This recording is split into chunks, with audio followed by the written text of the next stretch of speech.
Racial discrimination exists within New Jersey law enforcement against black women and black people in general, and I can prove it. And that is according to a lawsuit that was filed by a New Jersey probation officer whose name is Lyrecia Bonds. And this black woman, like many black law enforcement officers, has stated that her workforce was a hostile work environment, mainly due to racism that came in the form of verbal statements, specific instances of racism that both Bonds and other black co-workers had to endure, according to the lawsuit. And Lyrecia Bonds points out the white supremacy within New Jersey law enforcement. And there are examples that were confirmed by other black people other than Lyrecia Bonds. Like, for example, when Bonds and another black person was watching Netflix, she claims that a white employee said, "Why are you watching a black person's movie? That's disgusting." Or you had the situation where you had Bonds and another black person who were approached by a supervisor who acted surprised and stated that they thought that Bonds and this other black person was gonna rob them. And Bonds was subjected to years and years and years of this. And what confirms this is not just the fact that you've had other people who have worked with this woman who have said similar things. You've had several black law enforcement officers saying that law enforcement in New Jersey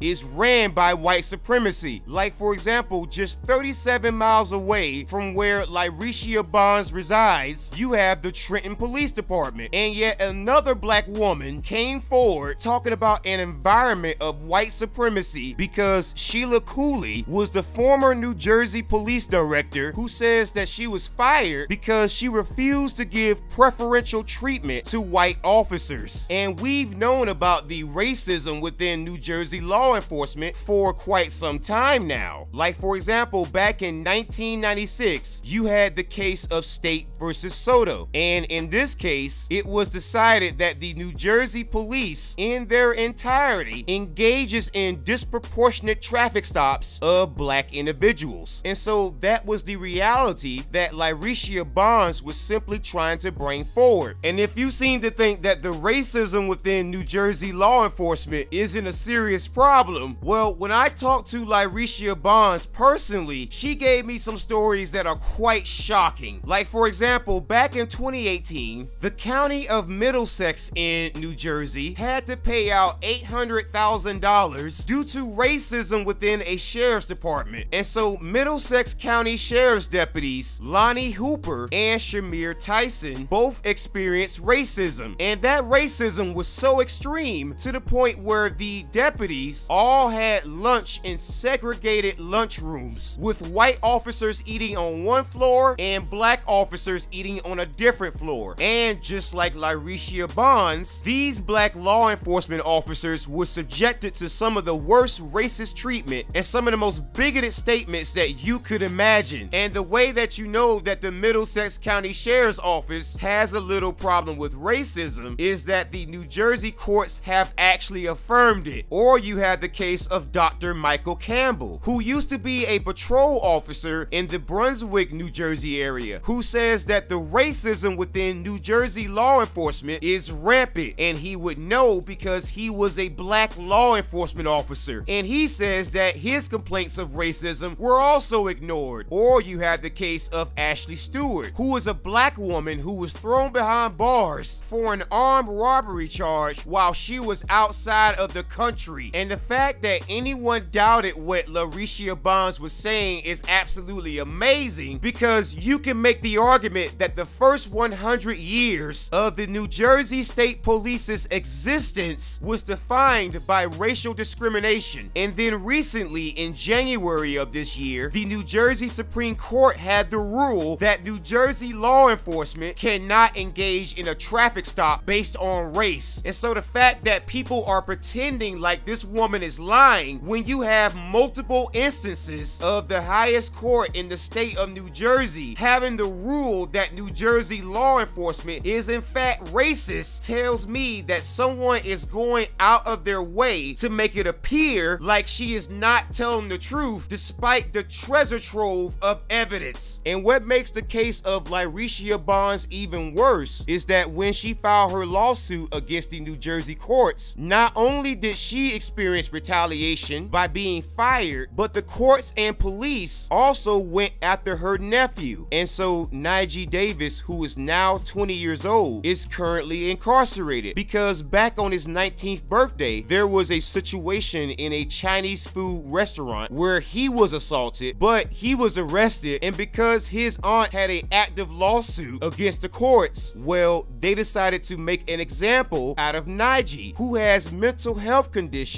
that are so severe that he cannot stand trial. And the New Jersey courts and law enforcement knew this, and so that's why this woman came to me for help, because I too am a black law enforcement whistleblower, and I think that you, the audience, can help this young man. And I think many fights are worth it out there, but the fight to free Najee Davis is the most important fight on my channel right now. And so we, the citizens, must decide if we're gonna let a state government and also law enforcement silence a black woman and also go after her nephew when they just could not silence her, because I, for one, will not stand for that.